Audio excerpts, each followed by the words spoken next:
Halo, Assalamualaikum warahmatullahi wabarakatuh. Di kesempatan kali ini, Liana bakal bahas mengenai salah satu materi yang ada pada mata kuliah komunikasi interpersonal, yaitu mengenai hubungan interpersonal. Nah, di materi ini nanti Liana akan membagi menjadi 4 subbab. Yang pertama yaitu mengenai definisi hubungan interpersonal, yang kedua ciri-ciri hubungan interpersonal, yang ketiga adalah tahapan perkembangan hubungan interpersonal, dan yang keempat adalah faktor yang mempengaruhi hubungan interpersonal. Untuk materi yang pertama yaitu mengenai definisi hubungan interpersonal. Hubungan interpersonal sendiri adalah proses interaksi antara dua orang atau lebih yang saling mempengaruhi dalam konteks komunikasi untuk membangun pemahaman, kedekatan, atau kerjasama. Hubungan ini bisa terjadi dalam keluarga, pertemanan, organisasi, atau percintaan. Nah, di sini berarti yang menjadi fokusnya adalah proses interaksi. Hubungan interpersonal adalah proses interaksi. Seperti itu. Selanjutnya mengenai ciri-ciri hubungan interpersonal. Nah, di sini ada 4 ciri-ciri hubungan interpersonal. Yang pertama, adanya kesamaan tujuan. Biasanya orang yang memiliki sama-sama tujuan dengan orang lain itu biasanya hubungan interpersonalnya akan lebih dekat. Contoh, sama-sama suka K-pop, sama-sama suka ramen, sama-sama suka nonton film, sama-sama suka nuansa Jepang atau sebagainya. Nah, orang-orang yang memiliki kesamaan terhadap suatu hal itu biasanya mereka akan cenderung lebih dekat hubungan interpersonalnya. Yang kedua, adanya rasa percaya. Ketika kita sudah menjalin hubungan dengan orang tersebut, kemudian timbullah rasa percaya, karena kita pikir orang itu bisa menjaga rahasia kita, kemudian orang itu bisa kita percaya untuk melakukan segala hal, maka timbullah rasa percaya itu ketika kita sudah melakukan hubungan interpersonal yang dekat. Kemudian adanya keterbukaan dan kejujuran, sama halnya dengan poin kedua dan poin ke-1. Ketika kita sudah merasa dekat dengan seseorang, kita itu biasanya akan mulai terbuka, mulai akan jujur tentang apa yang kita rasakan, tentang apa yang kita pikirkan, sehingga tidak ada lagi rahasia di antara dua orang tersebut atau lebih. Kemudian yang terakhir adalah ikatan rasional yang kuat. Nah, ketika kita sudah membangun sebuah hubungan interpersonal, maka ikatan rasional antara satu orang atau dua orang atau lebih itu akan menjadi kuat. Untuk selanjutnya yaitu mengenai tahapan perkembangan hubungan interpersonal. Nah, di tahapan ini ada 3 tahapan. Yang pertama adalah pembentukan, yang kedua adalah pemeliharaan, dan yang ketiga adalah pembubaran. Untuk yang pertama yaitu mengenai pembentukan. Pembentukan seringkali dikenal dengan perkenalan. Jadi awal mula kita berkenal dengan orang lain atau siapapun itu merupakan tahap perkenalan. Jadi ketika kita tanya mengenai nama, kemudian tempat tinggalnya di mana, asalnya dari mana, itu merupakan tahap perkenalan, yaitu tahap pembentukan ya, sama saja. Nah, biasanya dalam proses ini individu itu mulai membangun hubungan dan saling menangkap reaksi pihak lain. Jadi kayak, kamu dari mana? Oh, aku dari sini, namanya siapa, dan sebagainya. Itu sudah mulai masuk ke tahap pembentukan. Nah, strateginya itu yang bisa dilakukan adalah dengan salam, kemudian perkenalan, kemudian dengan komunikasi verbal, kita berbicara dan sebagainya, atau komunikasi non-verbal juga bisa. Kemudian, ada prinsip Islam yang sesuai dengan pada tahap pembentukan, yaitu Bismillahirrahmanirrahim, wala tasubbul ladzina yad'una min dunillahi fayasubbullaha adwa bighairi ilm kadzalika zayyana likulli ummatin amalahum summa ila rabbihim marji'uhum fayunabbi'uhum bima kanu ya'malun. Yang artinya, janganlah kamu memaki sesembahan yang mereka sembah selain Allah, karena mereka nanti akan memaki Allah dengan melampaui batas tanpa dasar pengetahuan. Demikianlah kami menjadikan setiap umat menganggap baik pekerjaan mereka, kemudian kepada Tuhan mereka lah tempat kembali mereka, lalu Dia akan memberitahukan kepada mereka apa yang telah mereka kerjakan. Nah, dalam surat ini itu menekankan mengenai pentingnya kesantunan sejak awal interaksi, sama halnya dengan pembentukan atau perkenalan. Kemudian yang kedua adalah pemeliharaan. Nah, jika tadi di pembentukan itu biasa dikenal dengan perkenalan, maka di pemeliharaan ini biasa dikenal dengan keakraban. Nah, apa sih maksudnya? Nah, ketika kita sudah mulai berkenal dengan orang lain, kita sudah tahu namanya, sudah tahu usianya, mungkin maybe sudah tahu asalnya dari mana, kita akan melaju pada tahap selanjutnya, yaitu tahap pemeliharaan atau keakraban. Nah, biasanya ketika kita sudah nyaman nih dengan orang tersebut, kita punya trust atau kepercayaan, itu atau memiliki kesamaan juga, itu biasanya selanjutnya adalah yang perlu dijaga adalah keharmonisannya, kestabilannya. Kita perlu menjaga gimana caranya biar kita komunikasinya nggak stuck di saat itu saja. Kita nanti akan komunikasi selanjutnya. Mungkin nanti setelah tahu, oh kamu suka K-pop, aku suka K-pop, mungkin nanti selanjutnya akan kita nyari tempat K-pop bareng, atau nanti bakal ngonser bareng atau sebagainya. Itu kan kemudian ada pada tahap pemeliharaan atau keakraban, biar si komunikasi atau hubungan ini tuh terjalin seperti itu. Nah, strategi yang bisa dilakukan itu apa sih? Yang pertama adalah komunikasi terbuka. Ketika kita berkomunikasi dengan orang, itu pembahasannya nggak cuma tentang K-pop aja nih. Bisa aja kita bahas tentang apa yang lagi up to date, konten apa sih yang lagi viral, mungkin kita bisa membuat bareng, atau tempat-tempat yang di sekitar kita yang sedang ramai dikunjungi orang lain, kita juga bisa membahas dengan teman yang mungkin sama, hobinya sama, gitu kan. Lalu kemudian mendengarkan aktif. Nah, di dalam mendengarkan aktif ini sangat penting sekali, karena ini adalah kemampuan yang sering kali orang itu susah untuk menafsirkannya.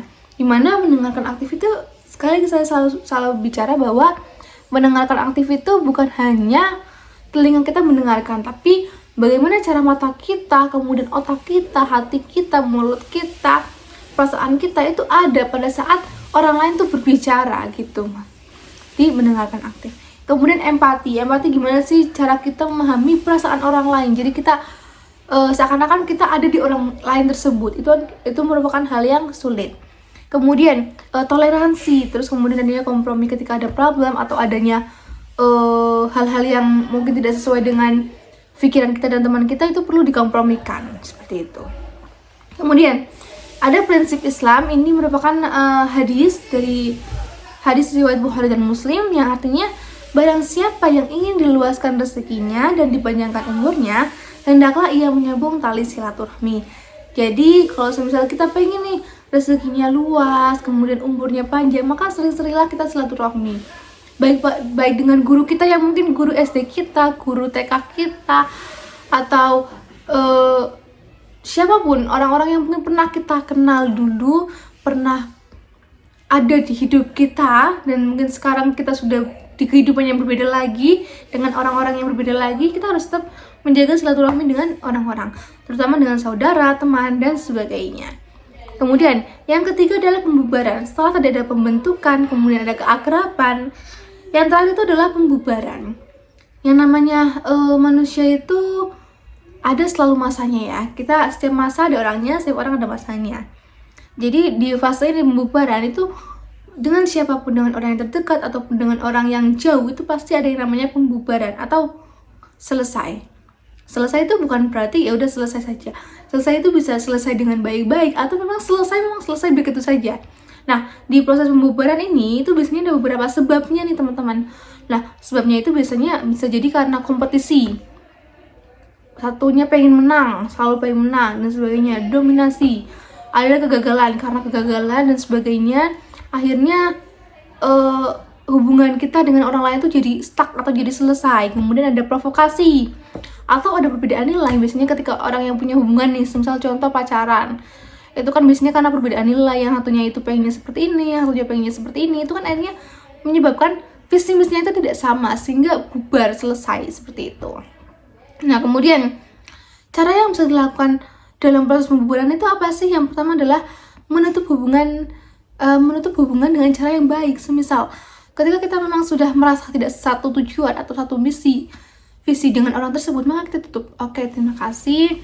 Mungkin kita memang tidak sesuai dengan jalannya, sesuai dengan visi misi. Jadi daripada dipaksakan, lebih baik kita selesai sampai sini biar tidak menyakiti satu sama lain seperti itu. Jadi jangan akhiri dengan makian atau bahkan kebencian, atau dengan bahkan dengan hal-hal gaib yang seharusnya dilakukan, itu jangan sampai seperti itu. Jadi harus diakhiri dengan cara yang baik. Kemudian menghindari konflik sebisa mungkin. Kalau misalnya ada konflik itu jangan segala hal itu kita ucapkan. Jangan semuanya itu kita pengen semua orang itu notice sama kita, itu nggak perlu. Karena ada beberapa hal yang memang harus kita pendam sendiri nih demi menjaga keharmonisan atau kestabilan suasana. Kemudian berusaha meminta maaf. Nah, yang namanya meminta maaf itu nggak harus ada salah.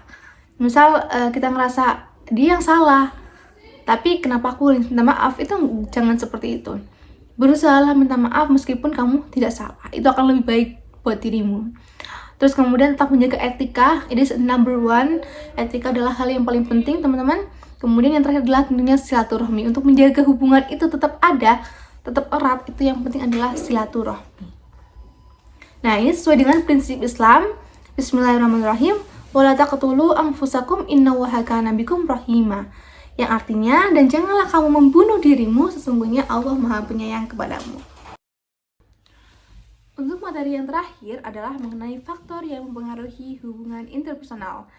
Nah, di sini ada 4 faktor yang mempengaruhi, yaitu yang pertama ada personal, yang kedua ada sosial, yang ketiga lingkungan, dan yang terakhir adalah komunikasi. Nah, untuk yang personal sendiri, di sini tuh ada beberapa faktornya. Yang pertama, kepribadian. Nah, di kepribadian sendiri, semisal orang yang memiliki kepribadian introvert dan extrovert cenderung akan berbeda ketika berkomunikasi dengan orang lain atau berinteraksi dengan orang lain. Terus kemudian ada persepsi atau pandangan kita terhadap orang lain, itu juga akan mempengaruhi bagaimana cara kita berkomunikasi dengan orang lain. Kemudian ada emosi yang sedang kita rasakan pada saat kita sedang berkomunikasi dengan orang lain, juga akan mempengaruhi bagaimana hubungan interpersonal itu. Lalu kemudian sikap, motivasi, dan sebagainya. Kemudian sosial.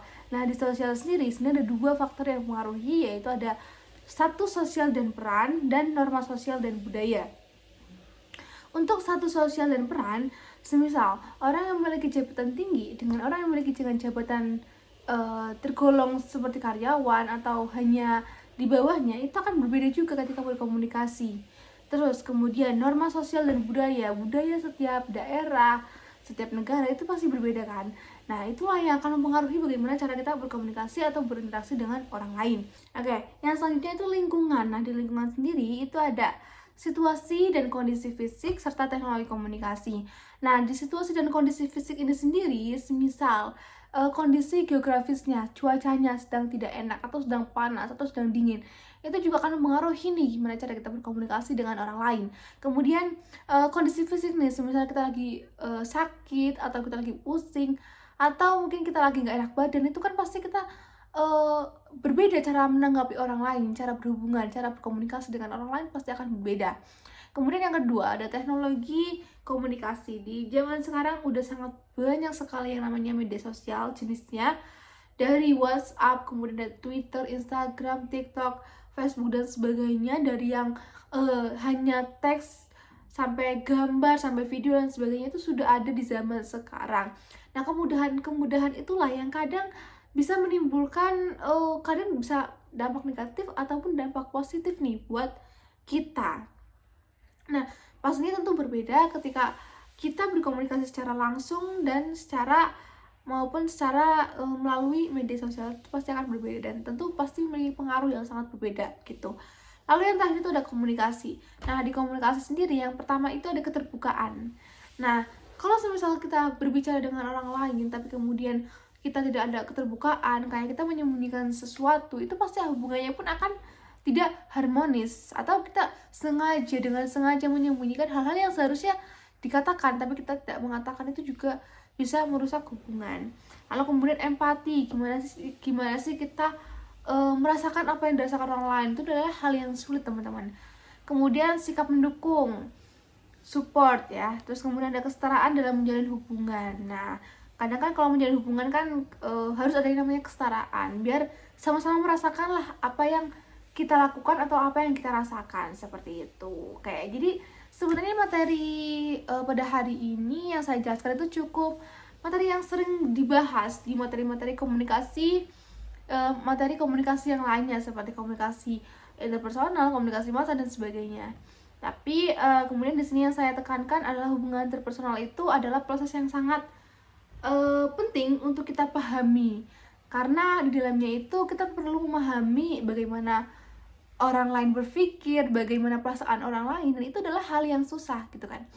Jadi kita perlu belajar, banyak belajar lagi bagaimana untuk berbicara yang baik, kemudian bagaimana cara kita menanggapi, cara kita merespon, termasuk mendengarkan aktif, itu adalah hal-hal yang perlu kita pelajari lebih dalam. Karena kita paham teori, tapi kemudian ketika kita mempraktekannya kita tidak bisa, itu adalah hal yang sia-sia, teman-teman. Jadi banyak-banyaklah menerapkan apa yang teori apa yang telah kalian pelajari. Seperti teori hari ini, materi pada hari ini kita telah belajar bagaimana cara mendengarkan aktif, kemudian pentingnya empati, terus kemudian bagaimana cara kita menutup sebuah hubungan. Itu kan tadi ada strategi-strateginya nih. Nah, ini yang perlu dipahami oleh teman-teman semua. Mungkin itu saja dari saya. Mungkin masih banyak kata-kata yang tadi rada belibet atau perkataan-perkataan saya yang mungkin salah. Kurang lebihnya saya mohon maaf. Wassalamualaikum warahmatullahi wabarakatuh. Sampai jumpa.